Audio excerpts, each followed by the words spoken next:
Have you ever heard about the way people paid for a ticket to the London Zoo in the 18th century?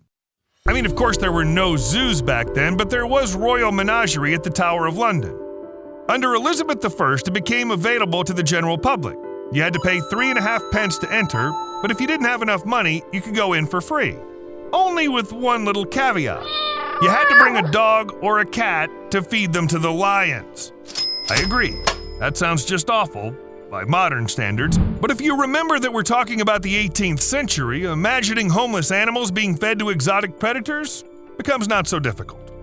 There are a couple of relatively reliable sources about this fact. For example, the writer Wilfrid Blunt mentioned such a charge for admission to a menagerie in one of his books, but it was published in 1976. That is much later than all these events, and no evidence of the 18th century can be found. The closest one is a guidebook to the sights of London, published in 1776, but it says that you needed to pay money to see the inhabitants of the royal menagerie. No cats or dogs were mentioned. Unfortunately, this doesn't mean that conditions at the royal menagerie were good, at least comfortable. At that time, not even human life was valued, to say nothing of the lives of animals, especially exotic ones. It's said that the first animals at the tower date back to the time of John Lackland. That same Prince John, the negative character from the legends of Robin Hood. It's believed that the history of the menagerie began in 1235 when Henry III, son of John Lackland, was presented with 3 leopards. Most likely the leopards were lions, but back then hardly anyone in England knew about such subtleties. This inspired the king to create a menagerie at the tower. The collection of animals grew over time. The lions were joined by a polar bear in 1252 and an African elephant in 1255. But the menagerie resembled a zoo only because there were animals. The tower was not designed to house exotic animals, especially if these animals became numerous. The animals that arrived were strange, alien, and unlike any animals the British were used to. No one really knew or tried to learn how to care for them. It's terrible, of course, but remember what century we're talking about. People couldn't even find any information about animals. Our channel didn't even exist back then. As a result, after a long sea voyage, the animals were simply locked in cramped cages in a tower, often fed with unsuitable food. And if the stories with cats as an entrance ticket are not 100% confirmed, it's different with lions. In 1999, physical evidence of lion cages was discovered. The size of each was 6.5 by 9.8 feet. This is very cramped for a lion that can grow to 8.2 feet in length. It's like making a human live in a closet or in a shower stall.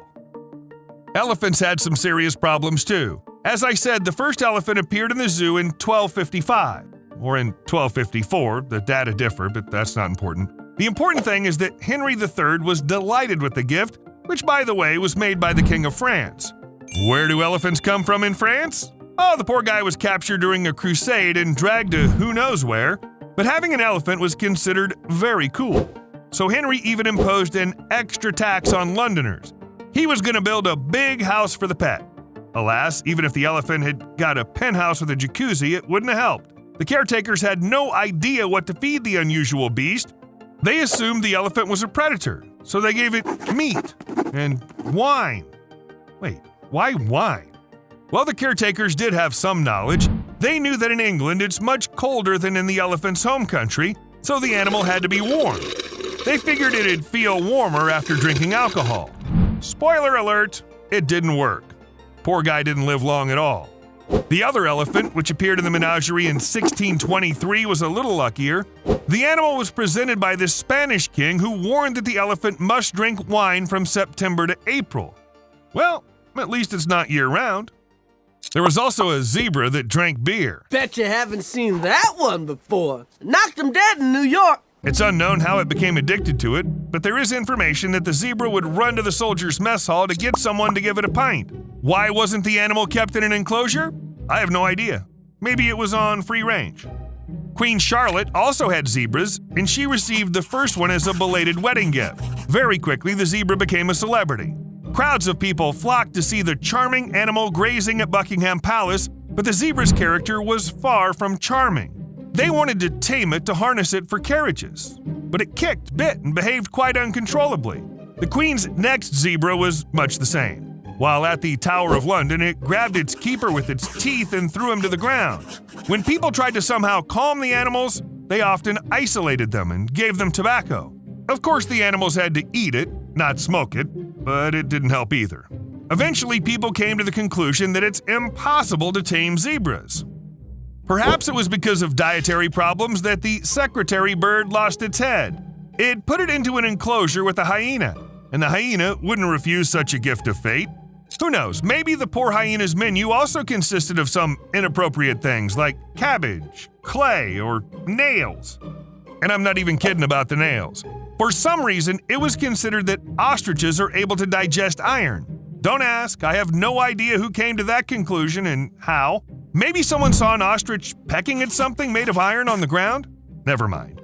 As a result, visitors to the menagerie threw the ostriches not grains or even bread, but nails.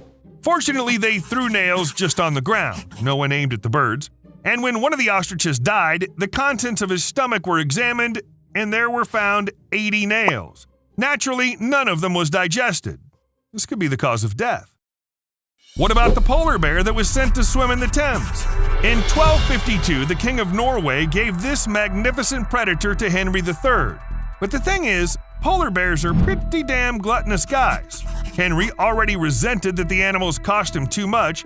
Apparently, that's why the bear was released to swim in the Thames, so it could hunt on its own and reduce its maintenance costs just a little bit. And to keep the predator from escaping and going off to eat tasty Brits, he was kept tethered at all times, even in the water.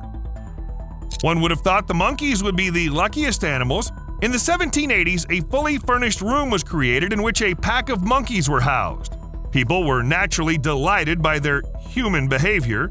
However, visitors were free to enter the room and come into contact with the animals, which meant not only constant stress for the monkeys, but also life-threatening accidents for humans. Yes, accidents did happen every now and then. For example, in the 18th century, one baboon picked up a cannonball, hurled it across the yard, and killed a boy.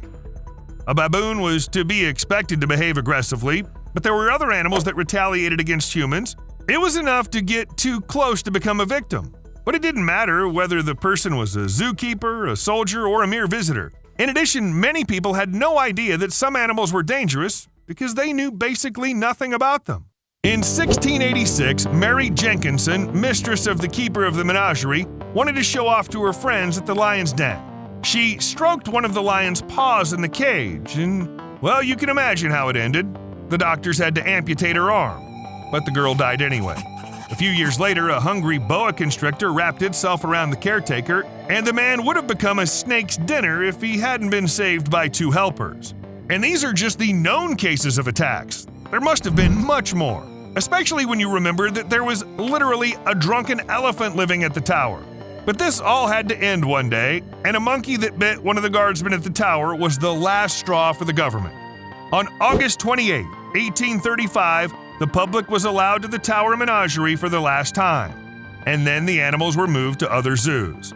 Today, custom-made sculptures stand where the animals used to live. Does this mean that modern zoos don't have similar problems? Partly yes, because no one feeds ostriches with nails, sends polar bears swimming in the Thames, or tries to get an elephant drunk. Modern zoos have modern problems. For example, the gorilla's addiction to the phone. A completely real story. A male gorilla named Amare doesn't have his own smartphone, but he's addicted. Sounds kind of offensive, but understandable. Amare lives at the Lincoln Park Zoo in Chicago, Illinois, and visitors are constantly coming up to the glass fence to show the gorilla pictures and videos on their smartphones. Don't ask why they do it. Maybe they don't have anyone else to share memes with. Anyway, other people's smartphones have really started to harm Amare. He became more asocial and less attentive. For example, one little gorilla pounced on him, showing aggression, and Amare didn't seem to notice it. He's much more interested in smartphones than in other gorillas.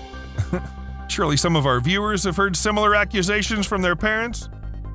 Anyway, the caretakers have strung a rope in front of the glass to rid Amare of his addiction so that visitors keep their distance from the gorilla. And this might help. I must say that monkeys in zoos have a rather complicated relationship with phones in general. In August 2022, law enforcement in the American city of El Paso de Robles received a call that got cut off. Operators tried to call the owner of the phone back, but got no answer. A police squad was dispatched to the scene of the call to check if everything was all right. It turned out that the call was from the zoo. But it was not any of the employees, but a Capuchin monkey named Route, who found the phone in the golf cart that zoo employees used to move around the grounds. The phone had many buttons which Route began to press happily, and she ended up accidentally calling the police. Fortunately, no one filed a false report. And at the Vietnam Zoo, the orangutan started to smoke. Not in the sense that he became addicted to tobacco, and it's hardly the fault of the zoo staff. But the fact still remains. Apparently, one of the visitors threw a lighted cigarette into the enclosure, and the orangutan simply picked it up and repeated the same actions that people usually do. He even put the cigarette out correctly. Maybe it's because primates are too similar to humans, but there are quite a few reported cases of them smoking.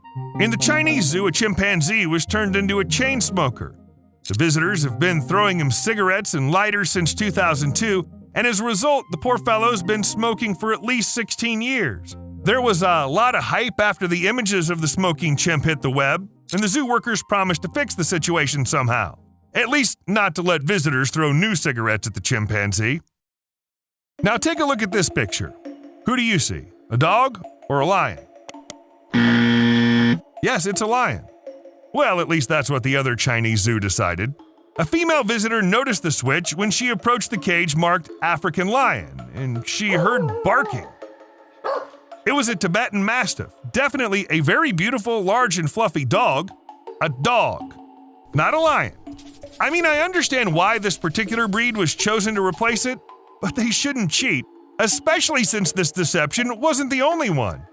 Other species in the zoo were also mislabeled. Another dog was found in a cage of a wolf, and an Arctic fox was in an enclosure intended for a leopard.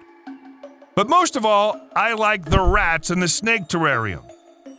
If we were only talking about them, I would have even thought it was lunch that didn't go according to plan, and the snake was accidentally eaten instead. You know how the zoo management explained it all? They said it was the way it should be. Why?